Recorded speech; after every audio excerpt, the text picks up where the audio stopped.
And when I read this verse, you're going to think, how in the world is he ever going to find anything in that? Well, there's a story in it.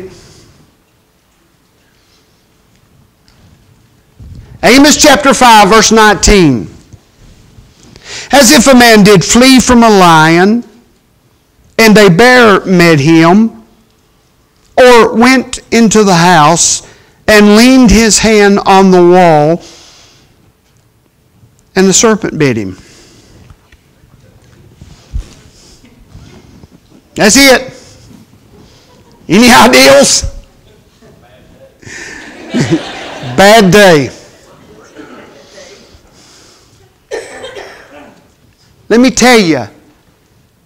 And I got to do a Hollywood thing, you know. You got to ad-lib a little bit. You got to spice it up. This guy's out for just a leisure stroll. Just going out for a walk. He's walking in the woods. And he rounds a bend, and there's a lion. And he stops. His heart's racing. And he begins to move very gingerly, and the lion begins to move. And he picks up the pace. And the lion picks up the pace. And he turns into a trot, and the lion is trotting. He begins to run. And the lion's staying right with him. So he realizes that he is really in a predicament. Things are about to get worse. Here he is running through the woods. A lion is chasing him. And he glances over to the right, and there is a bear. Well, he's not going to stop. He keeps on running. And the bear joins in with the lion. So now, not only is he being chased by a lion, he's also being chased by a bear. And he runs. Harder and harder, faster and faster. His side begins to hurt. He's not in real good shape. His side is killing him. But he glances back behind him and he has plenty of motivation. There's a lion and there's a bear. And just when he thinks, I can't run any longer, I'm going to fall over and let them have lunch. Up ahead is a cabin. It appears to be deserted. It's the only shot he has. He runs as they're right on his heels, and he jerks open the door. And fortunately it was open, and he slams it shut. There is a very stable wall, 4 of them, separating him from his outside enemies. And he goes, whew. I don't know if he was a praying man or not, but he should have been. He goes over. He's wore out. He leans up against the wall. And a snake comes out and bites him. A venomous snake. Latches onto him. He feels the pain. He looks down, and there's that poisonous snake.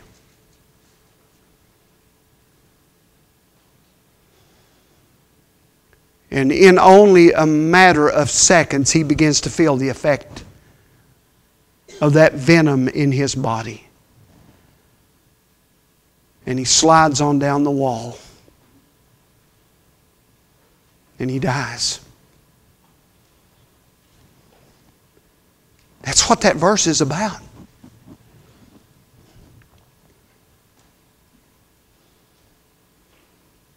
He was not destroyed by the forces outside.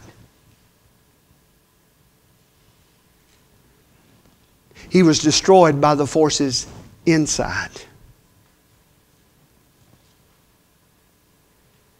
And with everything that's been going on in our country in this last week, I am not only fearful, but I am convinced that that's what's going to happen to America. America is not going to be destroyed by China, by any Islamic terrorist. No.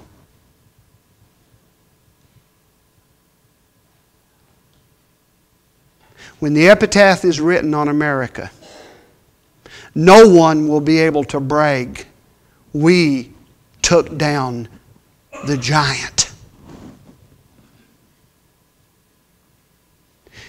It will read, "America destroyed herself." I hate to bring you down this morning, but that's how I feel. My intention is not to bring you down. My intention is to encourage you, if you love this country, to pray for it, because it needs it maybe more than at any other time in its existence.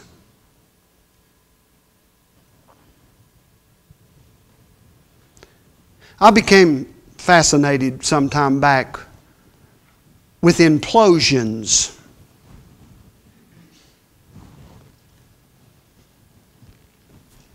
It's the bringing down of a structure.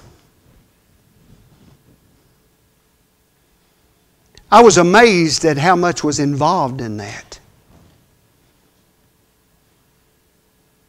If it's a large building or a large bridge, any kind of structure, they bring in, first of all, engineers. And they will look at the architectural plans of that building. And they will note key points in its construction, load-bearing points. And when they have came up with all of the data that they need, they will send in teams and they will put small explosives in those key places. Depending on the size of the structure, there may be hundreds of them.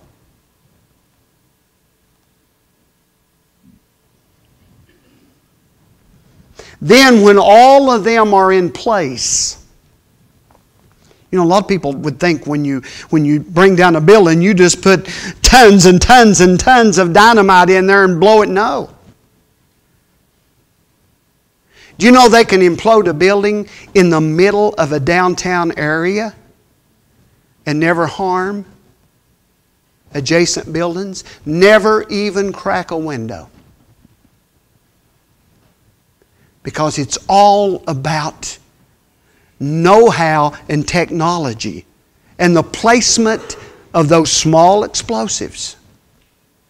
When you knock the internal structure of that building out, you don't have to blow it up. It falls. It implodes.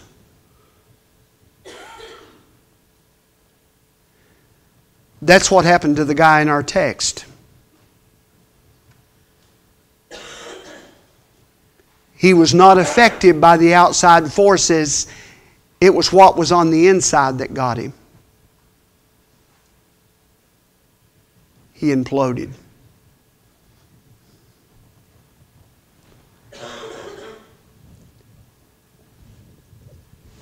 Over the last 50 years,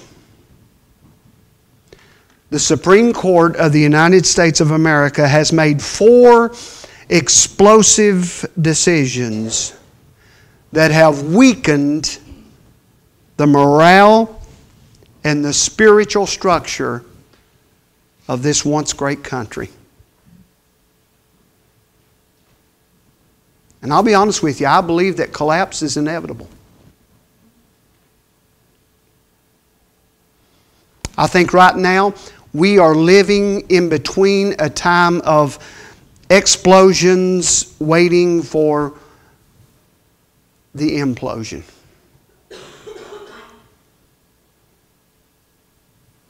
I'm going to give you 4 explosions. Remember, those are the ones that are planted. They are explosions. I'm going to give you 4 explosions that have been detonated by the Supreme Court of the United States of America, which have brought about this catastrophic weakening of our nation. Explosion number 1. It was the one in 1962 in the case of Engel versus Vitale. This was the case that effectively removed prayer from our public schools. I did a little reading on it. I was amazed. You know what brought this to the Supreme Court? It was a simple 22-word voluntary prayer that was deemed unconstitutional.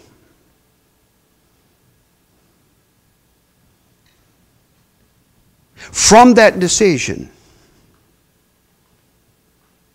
landmark cases have taken place all over America, which has basically said, God, we don't want you in our schools. We don't want you in our schools. Now, we have school teachers here,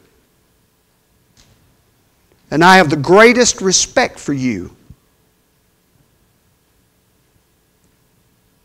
But I want to ask you something. Have our schools got better since we just booted God out? We don't want you in our schools. Have they gotten better?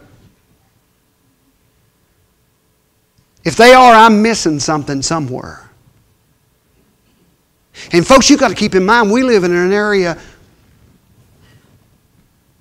which is still so much a part of the Bible Belt that there's a lot of teachers in this area that do things that if they were found out, they would be in trouble. They really would.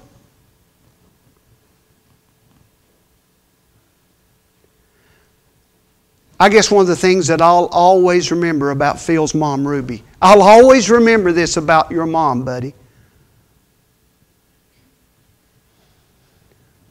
Ruby taught school here at Valley Forge, taught so many of you all for years. Great career, Valley Forge Elementary School. Fascinating woman. Church clerk in this church for, goodness gracious, I don't know how many years. When I came to this church 23 years ago, she was still very much vital and still healthy. Her health began to deteriorate. She got to the point that she couldn't get out anymore. I went down to see her one day, Phil. I don't know if we ever talked about this or not, but I went down to see her one day. And it seems as though, Judy, that they had been asking her to come back and volunteer some. A lot of time retired teachers do that. Fill in for teachers when they have to be out or maternity leave and those sorts of things. She had been going down and filling in some. And that the principal at that time, just doing his job, that's all he was doing, said, Miss Ruby, I know for years you've had prayer with your class. You can't do that anymore. We're not allowed to. All he was doing was his job. I respect that. You know what Miss Ruby said? Well, just take my name off the list. Those people you call when you need a substitute, just take my name off. I won't be back. And to the best of my knowledge, she never went back. Have our schools got better since this explosion went off in 1962? I don't think so. I don't think so. Explosion number 2. 1973. The decision in the case of Roe versus Wade. I'm not going to spend a lot of time on this because we have a very special day when we emphasize sanctity of life. But in 1973, the Supreme Court of the United States basically said that a woman has the right to decide whether the life that is within her lives or dies. Since that case, some of the last numbers I have seen, since that case, over 50 million murders have taken place.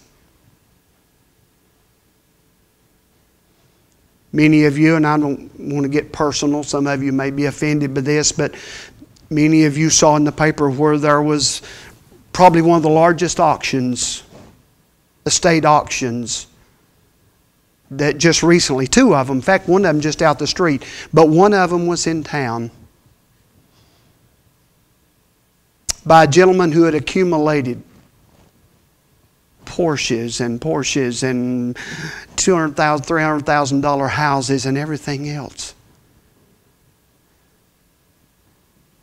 And folks, if that was not blood money, I don't know what it was. Now let's tell it like it is. I don't know what it was.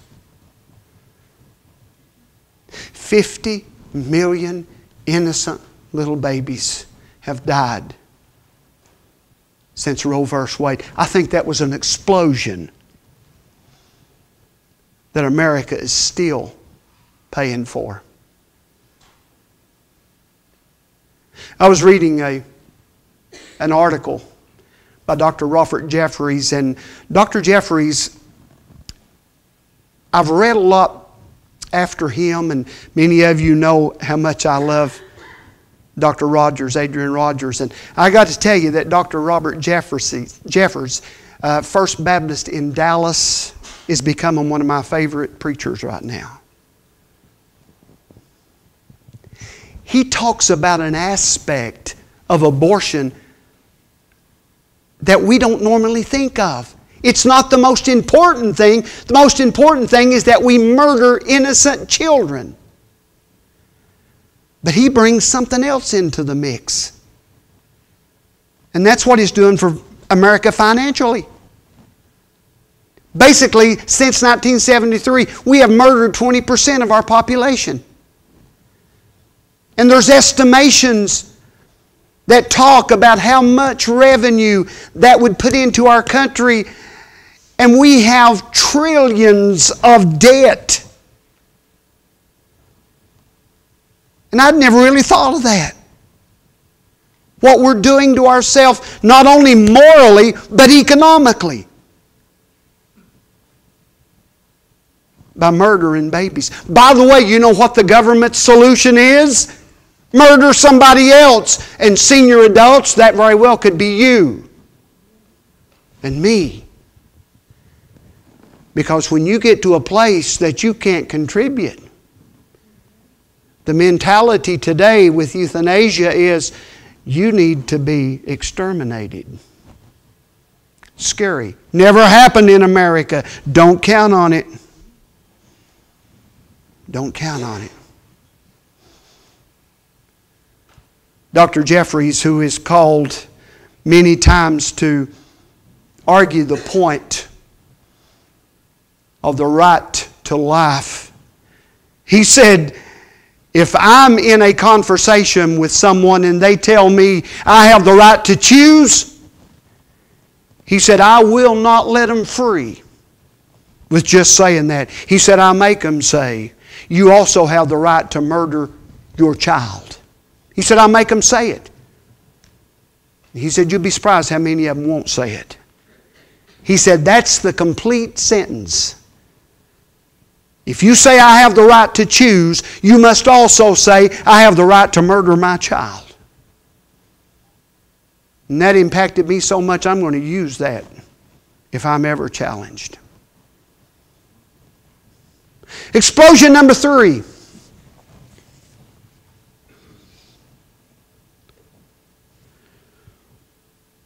From that decision in 1980 came the one of Stone versus Graham.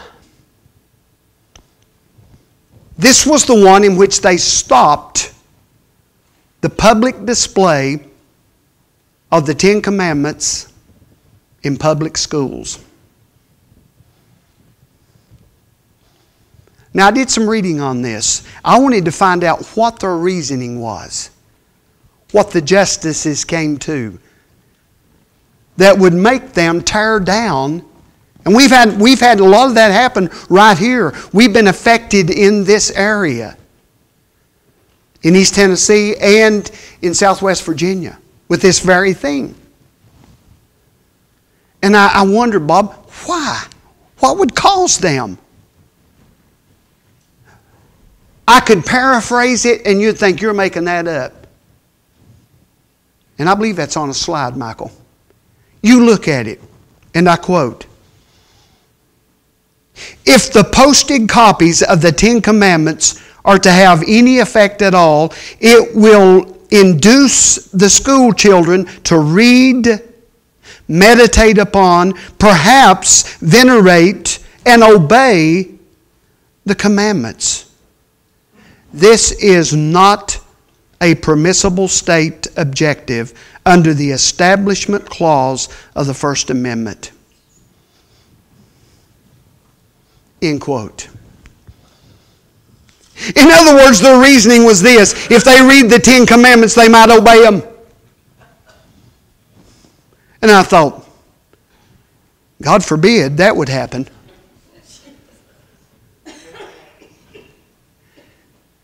Folks, there's things in there that says, do not murder.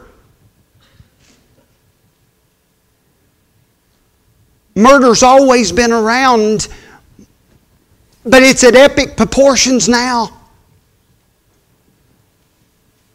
Be faithful to your spouse. Wouldn't want that to happen.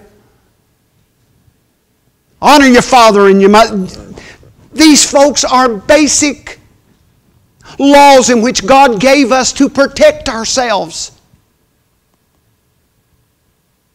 And they basically said, we don't want them to read that because they might obey it. Oh, God.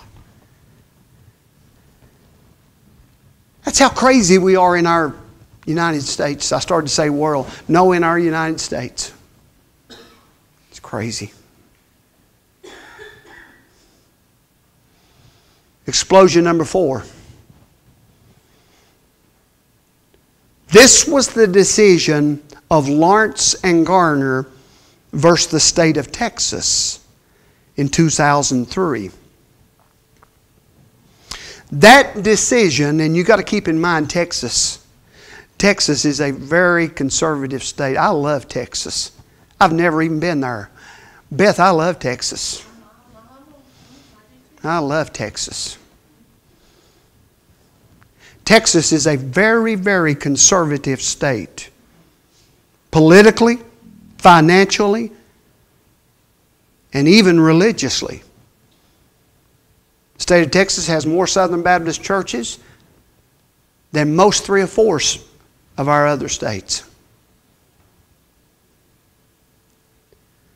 This law against the state of Texas basically removed the anti-sodomy laws off of the state books.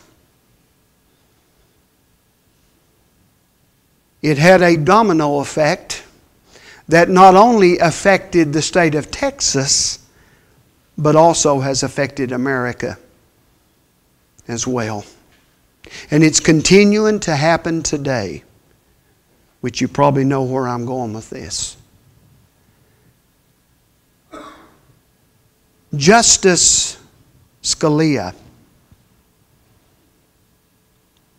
one of the ones that we should pray for, great man.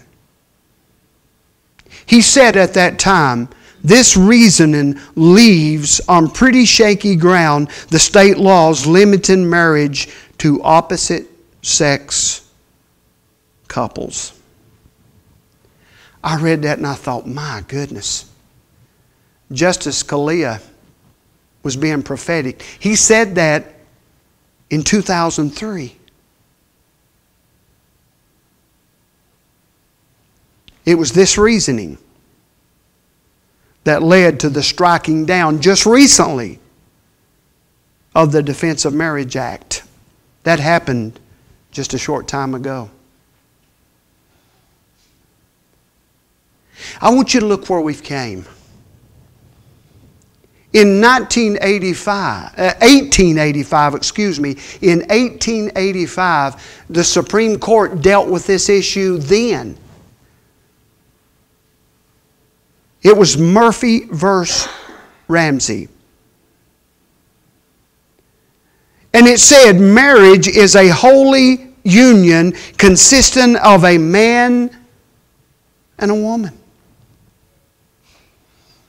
It went on to say, and it is from that relationship that everything good in nature perceives. I read that and I thought, what's changed in 130 years? Huh? It is certainly not the fundamental wisdom of those statements. No. I tell you what's changed. America. As people,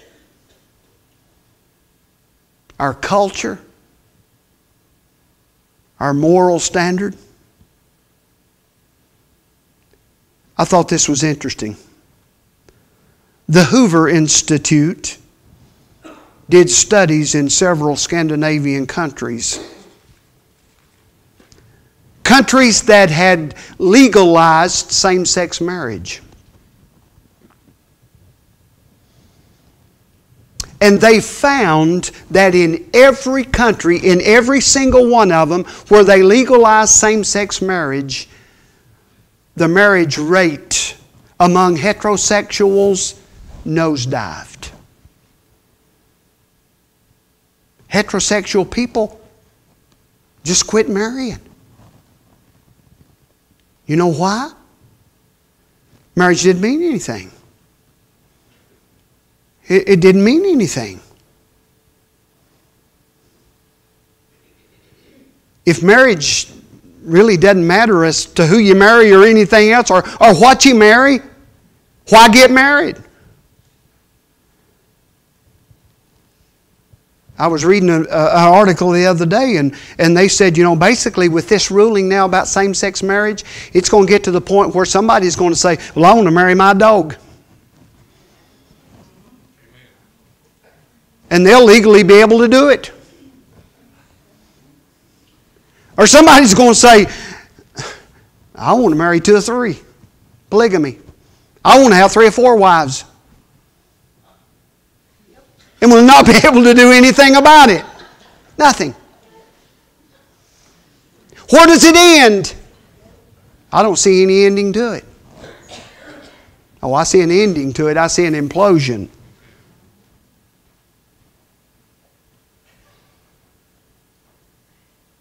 Folks, and Bob said it well, the Supreme Court of the United States of America, they can issue their verdicts.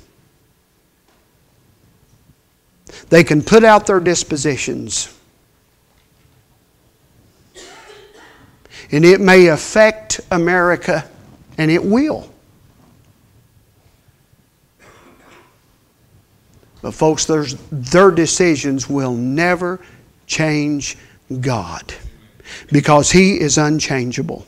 And what God says, God means, and it will not be changed by the Supreme Court of the United States of America. It will not.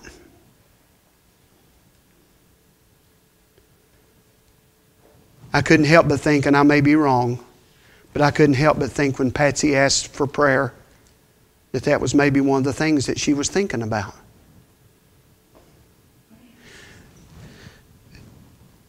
I saw some of the local comments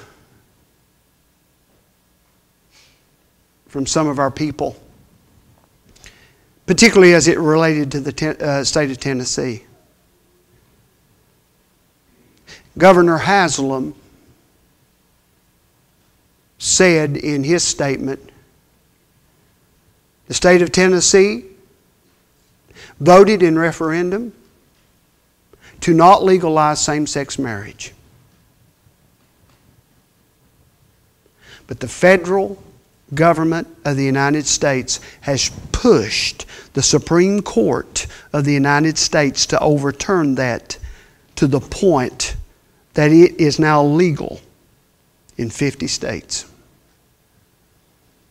He said, therefore, we must obey the federal government. We will instruct all of our people who issue license that they must comply. The Attorney General of the state of Tennessee basically said the exact same thing. What do you do if you're in a situation like that? It's your job. I would suggest to anyone who's in a situation, pray about it. Pray about it. Do what God tells you to do. God may say, you're obeying the law of the land. Do your job. In my personal opinion, if God tells you that, do it. You're obeying the law of the land. Now, if God tells you that's enough, walk out the door. But only if God tells you. Only. That brings it to people like me. Sometime back, our church did like many other churches, and we went through and we tried to put language in our constitution and bylaws that would protect our church and me in the light of someone coming in and demanding to be married in this facility. And while that was well and good, Mikey, I don't know if it's worth the ink that's on the paper. I'll be honest with you. Because if the federal government, get this, if the federal government of the United States of America can overturn and override, and that's what this administration has done, if they can do that just by the signing of legislation,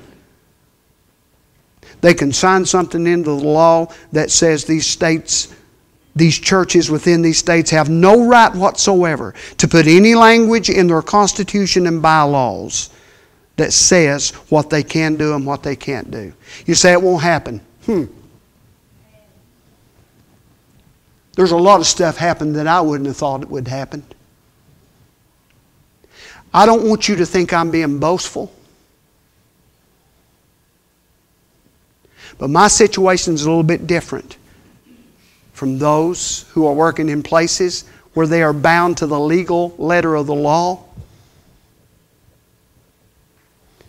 I didn't sign on to go to work with those places. I signed on to preach the gospel. And I will not do it. If some...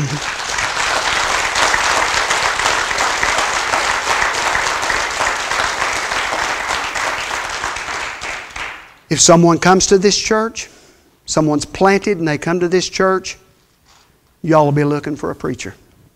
I'm serious. I mean that. I have that much trust in God. Because you see, I believe marriage is a divine institution. God is its author. And I must answer to God. I must.